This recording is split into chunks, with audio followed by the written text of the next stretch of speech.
So we're in the back of the vehicle and we're going to show you how to set up the television. Important to note is that they recommend not to have the television on the bracket while travelling, so you'll need to take it off every time you want to move the vehicle.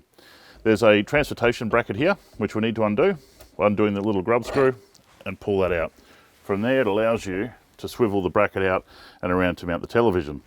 Now on the back of the telly, we've actually already mounted the bracket on here. So this is the adapter plate that you'll use to locate into the top of the bracket here.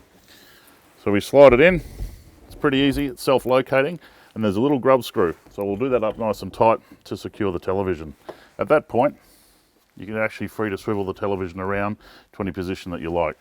We've also pre-installed the cabling up into the top cabinet here, which is where you get your power source from, and also the aerial connection. So we've got the two cables here, got your power, got your aerial, plug up underneath the telly,